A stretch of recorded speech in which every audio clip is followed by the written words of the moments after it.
मुंबई में एक धारावी इलाका था जहाँ पर सब झोपड़पट्टी बनाकर गरीब लोग रहा करते थे। उस इलाके में महेश और उसकी बीवी भी रहा करते थे।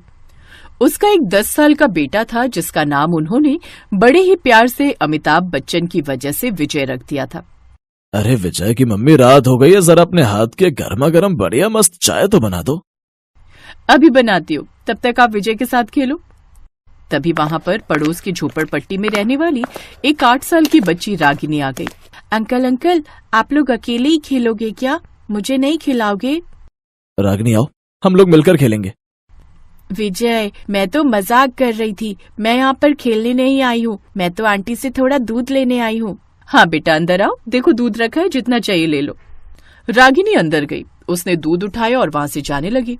तभी उसने पलटकर विजय की तरफ देखा और मुस्कुराते हुए कहा, विजय, मैं कल दिन में आऊंगी, फिर दिन में हम लोग खेलेंगे। ठीक है रागिनी, लेकिन कल जल्दी उठ जाना, हमें जल्दी स्कूल पहुँचना है। ठीक है विजय, बाय। रागिनी वहाँ से चली गई, लेकिन विजय का पिता महेश और उसकी पत्नी एक दूसरे को देखकर मुस्कुराने लगे। देख रही हो विजय की मम्मी, रागिनी और विजय बहुत अच्छे दोस्त बन चुके हैं। हाँ, देख रही हूँ, विजय बिल्कुल आप पर ही तो गया है। तो इस तरह विजय के परिवार और रागिनी के परिवार वालों की बहुत अच्छी दोस्ती थी। इसी वजह से विजय और रागिनी के बीच भी बचपन से ही बहुत गहरी दोस्ती थी। दोनों एक साथ ही स्कूल आए जाए करते थे। सब अच्छा चल रहा था।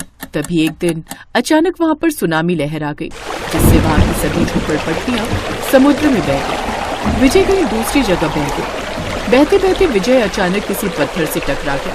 उसने उस पत्थर को ही अपना सहारा बना लिया। तभी उसने देखा कि उसी पत्थर से लिपट कर रागिनी भी रो रही थी। विजय, मेरे मम्मी पापा बह गए। रागिनी, मेरे मम्मी पापा भी न जाने कहाँ बह गए। चिंता मत करो, हम दोनों एक दूसरे का सहारा बनेंगे। विजय, मेरे मम्मी पापा बह गए। वो तूफान इतनी तेज था कि कई घंटों तक समुद्र की लहरें वहाँ के इलाके को तबाह करती हुई चली गई। बहुत सारे लोग तो समुद्र के अंदर ही दफन हो गए और दोबारा मिले ही नहीं। रागिनी और विजय का परिवार भी नहीं मिला, लेकिन दोनों अपने माँ बाप को ढूंढते रहे, पर वो कभी नहीं मिले। विजय, मेरा इस दुनिया में अब कोई नहीं बचा, अब तुम मेरा साथ कभी न छोड़ना। रागिनी, मेरा भी इस दुनिया में अब कोई नहीं बचा, अब हम दोनों ही एक दूसरे का सहारा बनेंगे और अपनी जिंदगी बिताएंगे। विजय, मेरा इस दुनिया में अब कोई नहीं बचा, अब तुम मेरा साथ कभी न छोड़ना। रागिनी और विजय किसी अनाथ आश्रम में रहने लगे। धीरे धीरे दोनों जब जवान हुए तब आश्रम की देखभाल भी करने लगे। विजय, जो तुम कहोगे मैं वैसा ही करूंगी। ऐसा करते हैं, हम लोग बाहर कहीं नौकरी ढूंढ लेते हैं, फिर कोई छोटा मोटा घर भी बना लेंगे अलग। विजय बाहर इधर उधर नौकरी ढूंढने लगा, लेकिन उसे एक ढाबे पर वेटर की नौकरी मिल गई। विजय, हम लोग बचपन से एक साथ रह रहे हैं, लेकिन अब हम दोनों जवान हो चुके हैं। अगर कोई हमसे पूछेगा कि हम दोनों का रिश्ता क्या है तो हम उन्हें क्या बताएंगे? रागिनी, मेरे मन में भी कई बार ये सवाल आया, पर मैंने तुमसे कभी कहा नहीं। अगर तुम बुरा ना मानो तो मैं इस रिश्ते को एक नाम देना चाहता हूँ।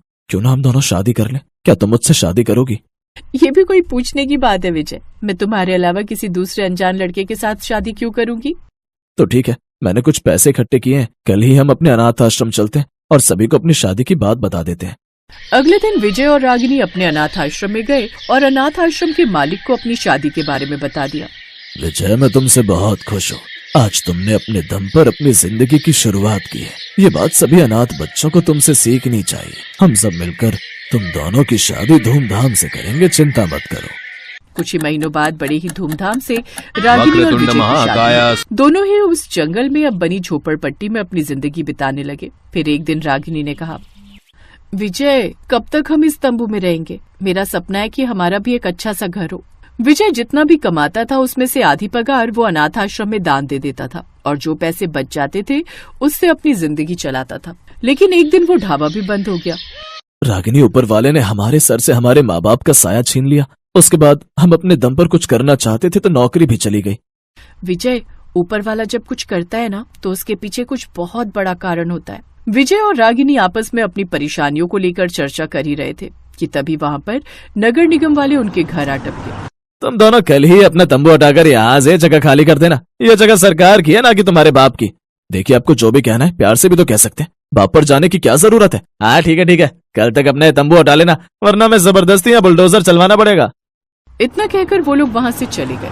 तभी थोड़ी देर बाद अनाथ आश्रम का मालिक भी उनके पास आ गया। विजय बेटा, किसी ने जानबूझकर हमारे अनाथ आश्रम में ड्रग्स और अफीम रख दिया और हमारे अनाथ आश्रम पर रेड पड़ गई। वो जगह हमसे सरकार ने छीन ली है। उस आश्रम में रहने वाले सभी बच्चे एक बार फिर से अनाथ हो गए। देखो सारे बच्चे बाहर खड़े हैं, बेचारे कहाँ रहेंगे। कहाँ विजय अभी तक रागिनी के साथ मिलकर अच्छे अच्छे सपने देख रहा था। एक ही पल में सारे सपने चकनाचूर हो गए। बाबा, वो सिर्फ अनाथ आश्रम ही नहीं था, बल्कि हम जैसे अनाथ बच्चों का एक परिवार था। तो हमारा भी फर्ज बनता है इन अनाथ बच्चों की मदद करना। विजय, यहाँ तो हम रह नहीं सकते। चलो हम लोग कहीं दूसरी जगह डेरा डालते हैं, फिर उसके बाद सोचते हैं कि आगे क्या करना है। हाँ रागिनी, तुमने सही कहा। विजय और रागिनी ने अपना सामान उठाया। सभी पैदल ही आगे की राह तलाशने लगे। काफी दूर चलने के बाद जब वे शहर से बाहर निकल गए तो एक पहाड़ी इलाके में उन्हें एक सुनसान जंगल दिखाई पड़ा। बाबा, ये इलाका बहुत सुनसान है। इस पहाड़ी इलाके में हमें कोई भी परेशान करने नहीं आएगा। हम यहीं पर अपना डेरा डाल सकते हैं। हाँ विजय बेटा, तुमने सही कहा। रात में विजय और रागिनी अपनी झोपड़पट्टी के अंदर आगे के बारे में बात करने लगे। रागिनी देखो, एक पल में क्या से क्या हो गया। आज हमारी सुहागरात थी। मैंने सोचा था कि मैं खूब पैसे कमा लूंगा और हमारा भी शानदार बेडरूम होगा, हमारा भी बहुत अच्छा बंगला होगा जिसमें मैं सभी अनाथ बच्चों को रखूंगा। पर सारे सपने टूट गए। यही सब बातें करते करते विजय और रागिनी सो गए। तभी अचानक रागिनी और विजय दोनों को एक साथ एक सपना आया। उनके सपने में महेश के माता पिता और रागिनी के भी माता पिता थे। बच्चों, हमें जानकर बहुत खुशी हो रही है कि तुम दोनों ने आपस में शादी कर ली और अपने साथ साथ बहुत सारे अनाथ बच्चों की देखभाल कर रहे हो। इसीलिए परमात्मा ने हमें तुम्हारी मदद करने के लिए भेजा है। तभी अचानक पीले रंग की बहुत तेज रोशनी हुई, लेकिन जब उन लोगों ने अपनी आंखें खोली तब वो लोग उस झोपड़पट्टी में नहीं बल्कि सोने और चांदी के बेड पर थे। विजय सोने के बेड पर था और रागिनी चांदी के बेड पर। विजय, ये सब क्या हो गया? मेरे सपने में हमारे माँ बाप आए थे। क्या तुमने भी ऐसा सपना देखा? हाँ रागिनी, मेरे सपने में भी हम दोनों के माँ बाप आए थे और ये चमत्कार उन्होंने किया है। चलो बाहर चलकर देखते हैं। विजय और रागिनी जब बाहर निकले तब उन्हें अपनी आंखों पर भरोसा ही नहीं हुआ। बाहर से उन्होंने देखा तो एक बहुत बड़ी हवेली बनी थी। बच्चों, तुम दोनों ने मौत से लड़कर खुद को तो बचाया ही और एक दूसरे का साथ दिया। बचपन से तुम दोनों ने अपनी दोस्ती नहीं छोड़ी। यहाँ तक कि हमारे अनाथ बच्चों को भी तुम लोग पाल रहे हो। इन सब का फल तो तुम्हें मिलना ही था। विजय, मैंने कहा था ना कि ऊपर वाला जो भी करता है अच्छे के लिए करता है। भगवान ने हमारे माँ बाप के जरिए ये चमत्कार किया है। इस हवेली में धन दौलत सब कुछ है। विजय ने उस हवेली में एक अनाथ आश्रम और एक बहुत बड़ा होटल खोल लिया और खुशी खुशी अपनी जिंदगी बिताने लगे।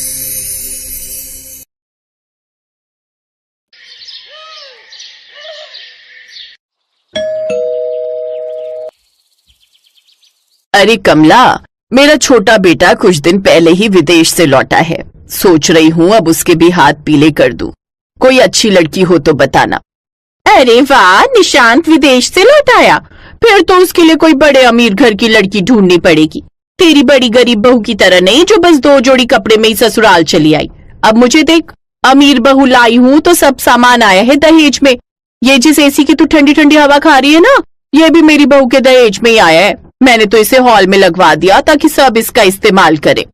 चलो बढ़िया है, एक मैं हूँ जिसकी गरीब बहू कुछ नहीं लाई। लेकिन अब तो मेरी सारी उम्मीदें अपनी छोटी बहू से ही है। तू कोई अच्छी अमीर घर की लड़की ढूंढना मेरे निशांत के लिए। अरे तुम चिंता मत करो, निशांत के लिए तो मैं एक बड़े घर की लड़की का रिश्ता ही लेकर आऊंगी। ऐसे ही समय बीता। एक रोज कमला एक बड़े घर की लड़की का रिश्ता निशांत के लिए लेकर आती है। देख तो विमला लड़की कितनी सुंदर है, ऊपर से अमीर घर से भी है, अपने माँ बाप की इकलौती है, खूब दहेज मिलेगा। बोल तो बात करूं। अरे नेकी और पूछ पूछ, तू जल्दी से बात बढ़ा, हम कल ही चले जाएंगे देखने। विमला एक लालची औरत थी। उसके बड़े बेटे ने अपनी पसंद की गरीब लड़की से शादी की थी, इसलिए उसके दहेज में कुछ नहीं आया था। इसलिए विमला हमेशा उससे नाराज रहती थी और अब उसने ठान लिया था कि वो अपने छोटे बेटे के लिए बड़े घर की लड़की ही लाएगी। बात आगे बढ़ी। फिर वो अपने बेटे के लिए सोनिया को दुल्हन बनाकर घर ले आई। आओ मेरी प्यारी बहू, इस घर में तुम्हारा स्वागत है। हाय कितनी सुंदर है मेरी छोटी बहू, बिल्कुल परियों जैसी। सोनिया दहेज में खूब सारा सामान लेकर आती है, जैसे एसी, फ्रिज, वॉशिंग मशीन और भी बहुत सा सामान। विमला अपनी लोभी आंखों से वो सब देखती है तो खुश हो जाती है। फिर विमला उसे उसके कमरे में ले जाती है। ओफो, इस कमरे में तो एक एसी भी नहीं है। मैं इस कमरे में कैसे रहूंगी? माँ जी, आप जल्दी से मेरे दहेज में आया हुआ एसी मेरे कमरे में इंस्टॉल करवा दीजिए। बहू, तुम्हारे कमरे में एसी? लेकिन मैं तो सोच रही थी इसे हॉल में लगवा दूं। वो क्यों भला? ये एसी मेरे पापा ने मेरे लिए दिया है, और वैसे भी मैं अपने ससुराल में कोई समाज सेवा करने नहीं आई हूँ। और हाँ, वो टीवी भी मुझे बड़े टीवी वाले स्क्रीन पर देखने की आदत है, इस छोटे से टीवी में नहीं। अच्छा ठीक है बहू, जैसा तुम कहो। विमला सोनिया के कमरे में आया हुआ एसी, फ्रिज और टीवी रखवा देती है। ऐसे कुछ दिन बीतते हैं।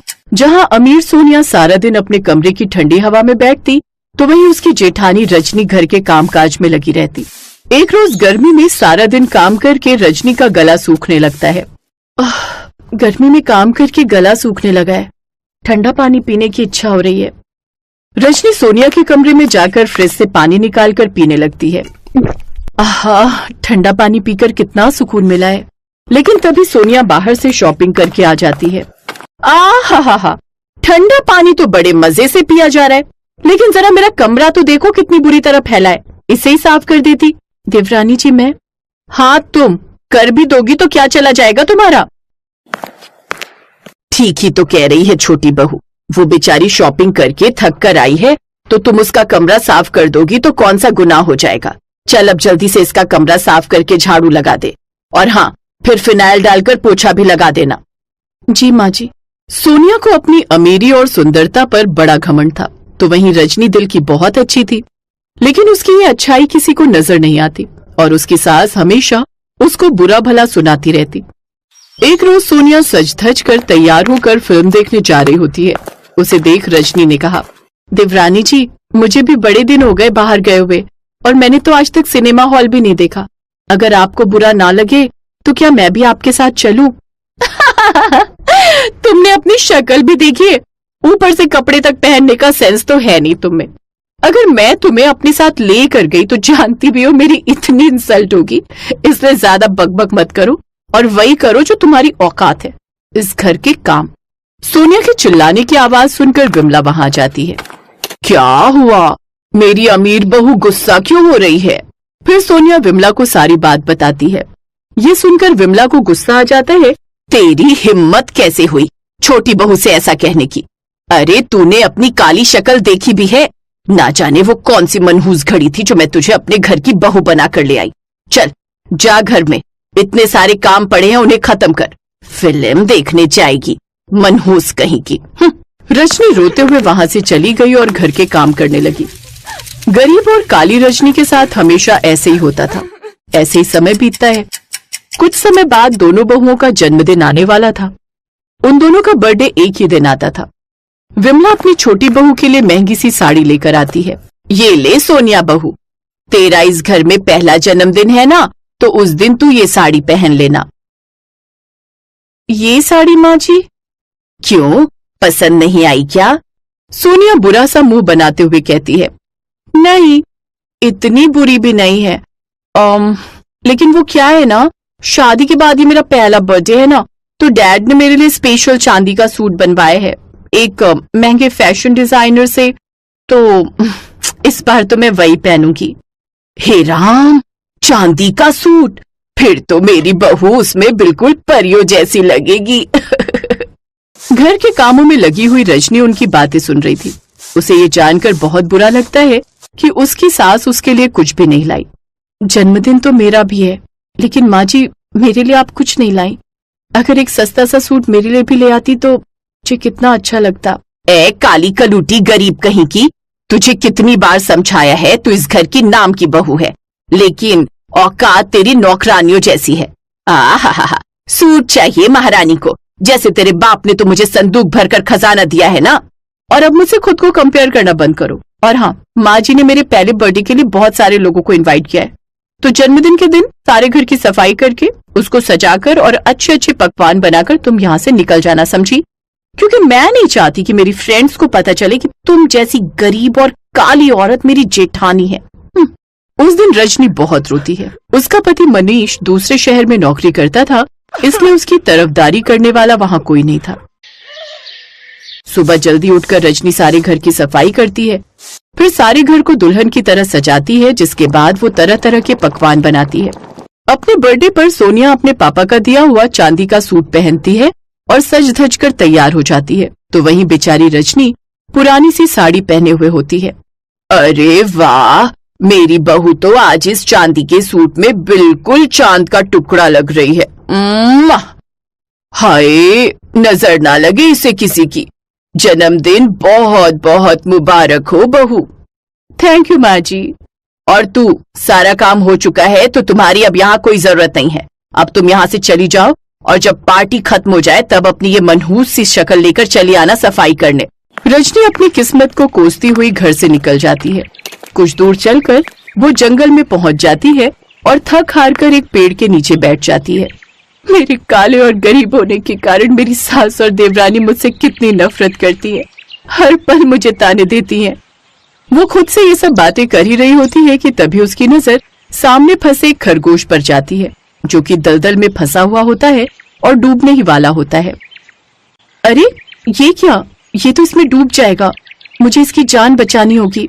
रजनी जल्दी से उस खरगोश की मदद करती है और उस खरगोश को बाहर निकालती है, लेकिन अचानक उसका पैर फिसल जाता है और वो खुद ही उस दलदल में डूबने लगती है।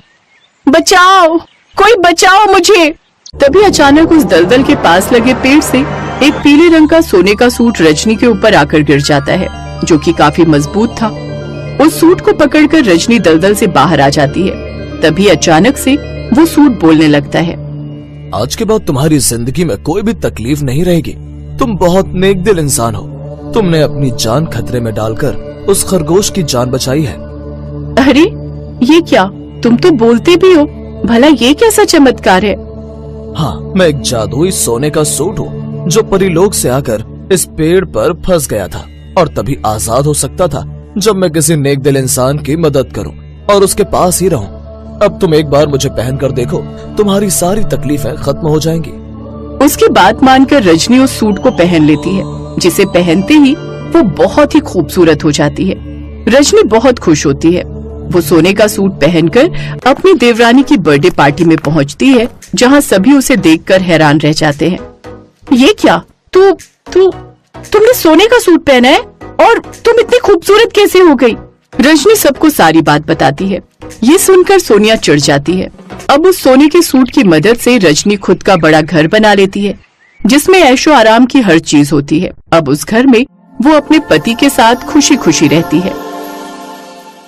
हेलो दोस्तों, कैसे हैं आप सब? हमारी कहानियाँ देखने के लिए हमारे चैनल को सब्सक्राइब कीजिए और हाँ, बेल आइकॉन पर क्लिक करना मत भूलिएगा।